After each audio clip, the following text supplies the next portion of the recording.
En esta ocasión veremos cómo resolver la fuerza resultante y la dirección aplicando la ley del paralelogramo y de triángulos semejantes. Si llevamos cada una de las fuerzas en un plano cartesiano, tendremos la siguiente configuración.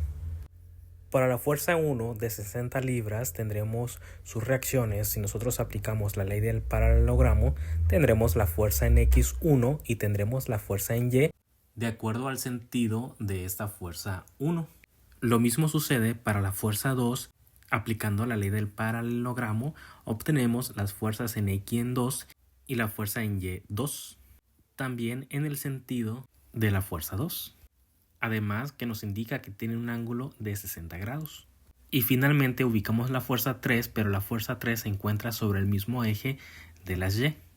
Para la fuerza número 1 vamos a sacar sus componentes tanto en X como en Y. Haciendo este arreglo, ubicando la fuerza en X1, vemos que tenemos este sentido y tenemos la fuerza en Y en 1 teniendo el sentido hacia arriba. Por lo tanto, la fuerza 1 de 60 libras sería la hipotenusa de nuestro triángulo que se ha formado. Recordando que el sentido de las fuerzas tanto en X como en Y va de acuerdo al sentido de la fuerza resultante. En otras palabras, las puntas de las flechas van a seguir la punta de la fuerza resultante, o sea, en este caso la fuerza número 1.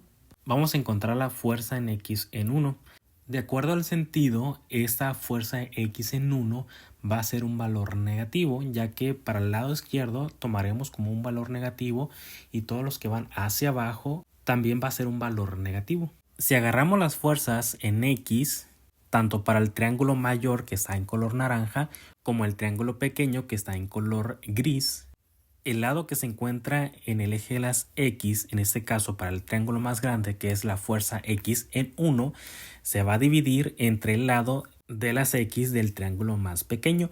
Por lo tanto, la fuerza en X1 va a ser dividido entre 1, ya que 1 es el valor del triángulo más pequeño. Y esto va a ser igual a la hipotenusa del triángulo grande entre la hipotenusa del triángulo pequeño, que serían 60 libras del triángulo mayor entre la raíz de 2 del triángulo menor. Y finalmente despejamos la fuerza en X en 1 y esto me va a dar un valor negativo de menos 42.42 libras. Por lo tanto, esa sería su fuerza en X. Lo mismo haremos para encontrar la fuerza en Y en 1. Ahora considerando los valores que se encuentran en el eje Y, tanto para el triángulo mayor como el triángulo más pequeño. Por lo tanto, la fuerza en Y en 1 va a ser dividido entre el valor del eje Y del triángulo más pequeño, que vale también 1, y esto va a ser igual, de nuevo, la hipotenusa del triángulo mayor, que son 60 libras, entre la hipotenusa del triángulo menor, que sería raíz de 2. Despejamos la fuerza en Y en 1 y me da como resultado de 42.42 libras. Pero en valor positivo, ya que la fuerza en Y en 1 va hacia arriba y la fuerza en X en 1 da negativo, ya que va hacia el lado izquierdo. Ahora, para la fuerza número 2 tenemos una reacción en Y que va hacia abajo, por lo tanto se va a considerar como un valor negativo. Después para la fuerza en X en 2 va hacia el lado izquierdo, por lo tanto también sería un valor negativo. Y bueno, tenemos la resultante, que la resultante sería la fuerza 2 de 70 libras. Y por supuesto el ángulo de 60 grados. Bueno, vamos a calcular la fuerza en X en 2 utilizando trigonometría. A partir de este ángulo de 60 grados vamos a utilizar el seno y el seno me va a dar fx2, por lo tanto el seno va a ser menos fx2 entre la hipotenusa.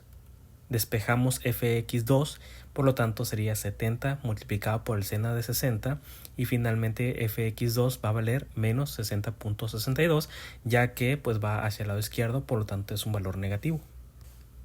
Para la fuerza fy2 utilizamos nuevamente trigonometría, utilizando ahora el coseno, ya que el coseno es cateto adyacente entre la hipotenusa. Por lo tanto va a ser menos fy en 2 entre 70 libras. Por lo tanto despejamos fx2 y me quedaría como 70 coseno de 60 grados.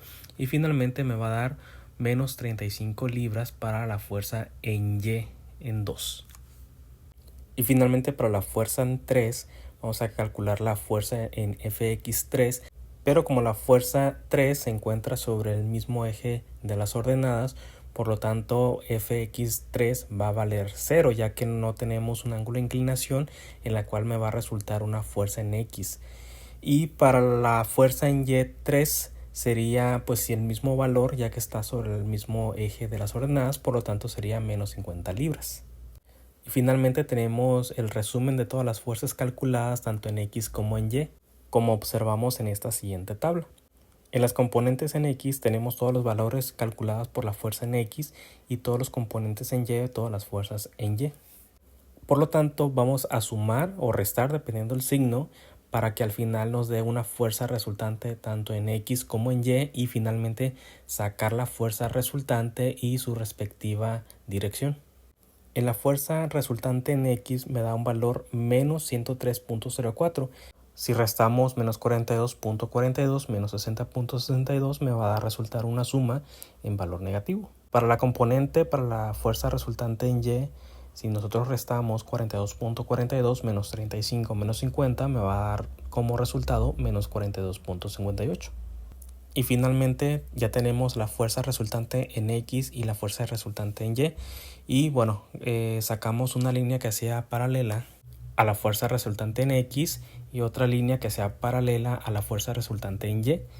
Y desde donde se intersectan esas dos líneas va a generar mi fuerza resultante. Por lo tanto, para poder calcular la fuerza resultante, sabemos que es la raíz de la sumatoria de la fuerza resultante en X más la fuerza resultante en Y elevado al cuadrado. Realizando la operación, menos 103.04 elevado al cuadrado más menos 42.58 elevado al cuadrado, finalmente tenemos una fuerza resultante de 111.50 libras. Y nos queda calcular la dirección y esta dirección va a ser el ángulo beta. La fuerza resultante en X va hacia el lado izquierdo, sabemos que es un valor negativo, y la fuerza resultante en Y va hacia abajo, también es un valor negativo, y por supuesto tenemos la fuerza resultante, que es la hipotenusa, de 111.50 libras. Aplicamos seno de beta, y seno sabemos que es cateto opuesto entre la hipotenusa, sería 42.58 entre 111.50 libras. Y finalmente me da un ángulo de 22.40 y esa sería la dirección del ángulo beta.